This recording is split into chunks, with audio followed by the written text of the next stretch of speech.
ধন্যবাদ অঙ্কুর আপনাকে। যেমনটি জানেন যে আজকে বেশ কয়েকদিন যাবৎ কিন্তু এই কর্মসূচি পালিত হবে, যেহেতু জাতীয় বিপ্লব এবং গণসংহতি দিবস আজকে, এবং এই দিবসটি কিন্তু নানা আয়োজনের মধ্য দিয়ে বিএনপি পালন করে থাকে। আজকের দিনটির শুরুই কিন্তু হচ্ছে প্রয়াত শহীদ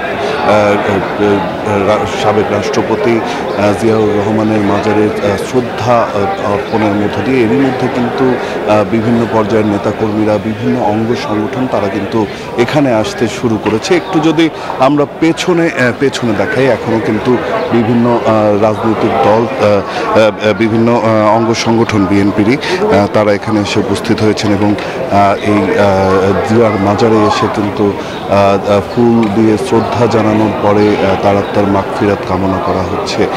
এবং বেলা 10টা থেকে কিন্তু জাতীয় নেতা যারা রয়েছেন তারা সহ সকল নেতাকর্মীরা সেখানে উপস্থিত হবেন, এবং আজকের দিনটির শুরু কিন্তু করবেন জিয়ার মাজারে শ্রদ্ধা জ্ঞাপন এবং তার আত্মার মাগফিরাত কামনার মধ্য দিয়ে। এবং দিনব্যাপী কিন্তু নানা আয়োজন থাকবে আজকের এই দিনটিতে বিএনপির পক্ষ থেকে। যেমনটি জানেন, আজ সকাল 6টা থেকে কিন্তু বিএনপির প্রতিটি কার্যালয়ে তাদের যে দলীয় পতাকাটি রয়েছে সেই পতাকা উত্তোলন করা হয়েছে, এবং সেই পতাকা উত্তোলিত থাকবে।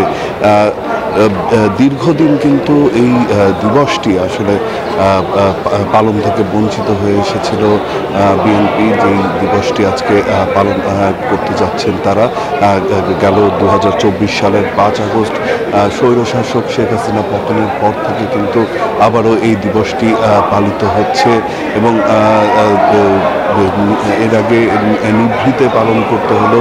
এখন কিন্তু সেই স্বৈরশাসক নেই, এবং গণতন্ত্রের যেই সুষ্ঠু চর্চা সেটি কিন্তু আবারও শুরু হয়েছে, যার প্রতিকৃতি আমরা এই মুহূর্তে আসলে লক্ষ্য করছি। যেমনটি দেখছেন যে তারা তার মাগফিরাত কামনার জন্য সামনে আসছে নির্বাচন। এই নির্বাচনে যাতে বিএনপি বিপুল ভোটে জয়লাভ করে আবারও দেশে গণতন্ত্র পুনঃপ্রতিষ্ঠার জন্য কাজ করতে পারে,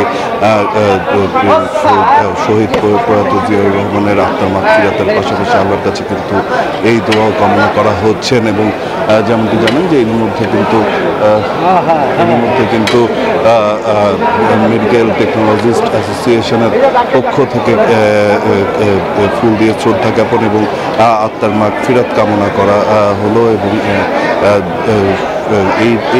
এমনই কিন্তু আমরা দেখব যে একের পর এক স্লোগানের মধ্য দিয়ে কিন্তু এখানে এসে উপস্থিত হবেন বিএনপির নেতাকর্মীরা, এবং তারা এখানে শ্রদ্ধা জ্ঞাপন করবেন। তো জিয়াউর রহমানের মাজারের অপর প্রান্তে কিন্তু আরেক প্রান্তে রয়েছেন আমার আরেক সহকর্মী শাহরিয়ার, তার কাছে যাব সেখানকার পরিস্থিতি জানতে।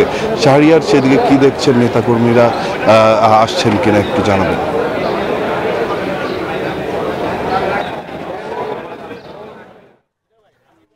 ধন্যবাদ আপনাকে। আপনি জানেন যে আজ কিন্তু 7 নভেম্বর, সেই 1975 সালের এই দিনে কিন্তু জাতীয় বিপ্লব এবং সংহতি যে দিবসটি সেটি কিন্তু অনুষ্ঠিত হয়েছিল, এবং আজকের দিনে কিন্তু সিপাহী বিপ্লবের যে আন্দোলনটি সেটি কিন্তু সেই দিনে কিন্তু সংগঠিত হয়েছিল। আপনাকে একটু দেখাতে চাই যে নেতাকর্মীরা কিন্তু ইতিমধ্যে কিন্তু অনেকে আসছেন, এসে কিন্তু জিয়ার যে মাজার সেই মাজারে কিন্তু পুষ্পস্তবক অর্পণ করছেন, এবং অনেকে চলেও গেছেন। আমরা দেখেছি একটু আগেও কিন্তু ডক্টরস অ্যাসোসিয়েশন ড্যাবের পক্ষ থেকে কিছু নেতাকর্মীরা এসেছিলেন, এসে তারা এই মাজারে তারা পুষ্পস্তবক অর্পণ করে চলে গেছেন। আজকের সারাদিনের যেমনটি কর্মসূচি আপনি জানাচ্ছিলেন, জিকো যে সকাল থেকে কিন্তু তাদের পল্টনের যে কেন্দ্রীয় কার্যালয় রয়েছে সেই কেন্দ্রীয় কার্যালয়ে জাতীয় পতাকা উত্তোলনের মধ্য দিয়ে কিন্তু তাদের যে কর্মসূচি, আনুষ্ঠানিক কর্মসূচি সেটি শুরু হয়েছে, এবং শুরুতেই কিন্তু তারা এই জিয়ার মাজারে এসে কিন্তু বিএনপির যে সকল নেতাকর্মী রয়েছে ঢাকার ভেতরে এবং ঢাকার বাহিরেও যারা রয়েছেন তারাও কিন্তু চেষ্টা করছেন যে আসলে বিভিন্ন অঙ্গ সংগঠনের যেসব নেতাকর্মীরা আছেন তারা এসে জিয়ার মাজারে এসে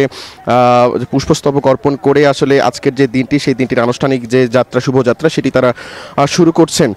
আপনাকে একটু জানিয়ে রাখি যে আজকের এই দিনে কিন্তু 7 নভেম্বর জাতীয় বিপ্লব ও সংহতি যে দিবস 1975 সালের এই দিনে কিন্তু সমগ্র জাতি যখন অনিশ্চয়তার সম্মুখীন হয় তখন সিপাহী জনতার মিলিত একটি সম্মিলিত বিপ্লব কিন্তু তখন আমরা দেখতে পেয়েছি, এবং সব ষড়যন্ত্রের বিরুদ্ধে সব ষড়যন্ত্রকে রুখে দিয়ে কিন্তু শহীদ জিয়াউর রহমানকে তখন বন্দিদশা থেকে মুক্ত করে এনে সিপাহী জনতা এবং রাষ্ট্রীয় ক্ষমতায় অধিষ্ঠিত করা হয়।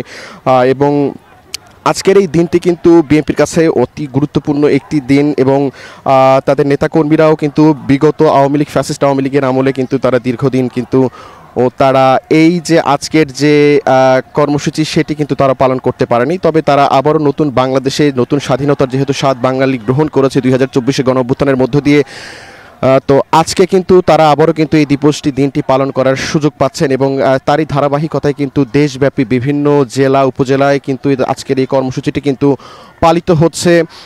এবং আমরা একটু জেলার যে খবরাখবর সেই খবরাখবর জানার জন্য আমরা এই মুহূর্তে যুক্ত হতে চাই ফরিদপুরে। আমাদের আরেকটা সহকর্মী রয়েছে মোস্তফা।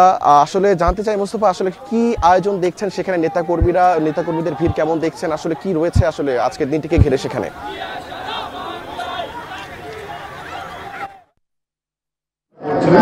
সাতই নভেম্বর বিপ্লব সংহতি দিবসে বিএনপি পিরোজপুর জেলা বিএনপি বিভিন্ন ধরনের কর্মসূচি পালন করেছে। তার মধ্যে সকাল 7টায় ছিল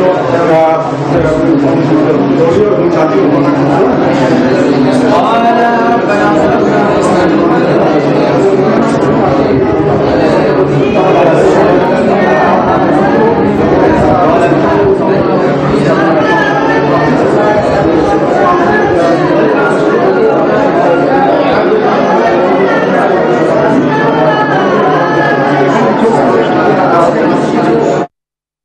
বিকাল 3টায় আছে এখানে বর্ণাঢ্য র্যালি এবং সেই সাথে পথসভা। তো এখানে আসলে নেতা কর্মীরা এখানে এই মুহূর্তে তারা বিভিন্ন উপজেলাতে তারা এই অনুষ্ঠানের ধারাবাহিকতা পালন করার জন্য তারা সেখানে যুক্ত হয়েছেন।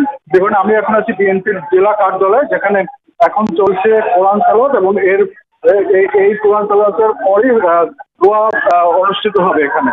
তো আসলে এই ছিল পিরোজপুর বিএনপির জেলা কার্যালয় থেকে আমার কাছে সর্বশেষ। আমরা যাবো একই বিষয় জানতে আমাদের আরেক সহকর্মী রাজশাহী মর্তুজার কাছে। মর্তুজা,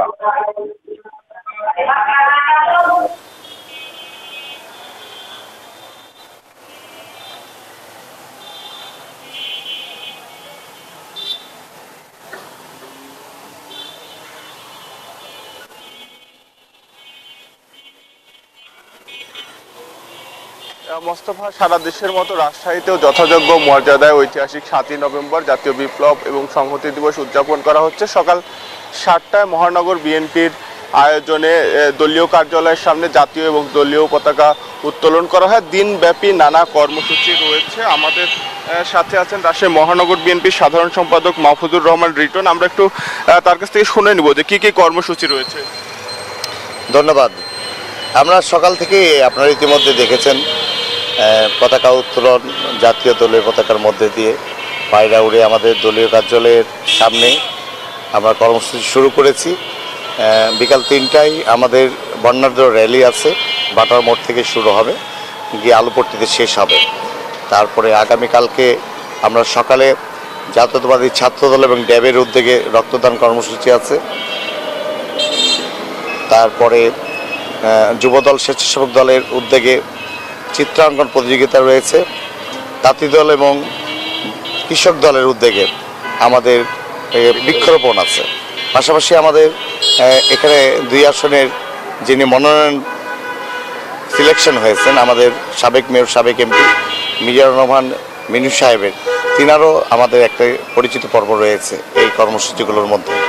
ধন্যবাদ আপনাকে। যেমনটি বলছিলেন, এর পাশাপাশি রাজশাহী মহানগর এবং জেলা বিএনপির সকল ওয়ার্ডে রয়েছে শহীদ জিয়াউর রহমানের ভাষণ প্রচার করা হচ্ছে এবং এর পাশাপাশি 31 দফাও কিন্তু প্রচার করা হচ্ছে। এই ছিল রাজশাহী থেকে সর্বশেষ। অঙ্কুর। মর্তুজা, আপনাকে ধন্যবাদ। পদ্মা সেতু, মেট্রো রেল এবং এলিভেটেড এক্সপ্রেসওয়ে নির্মাণের গর্বিত অংশীদার বসুন্ধরা সিমেন্ট।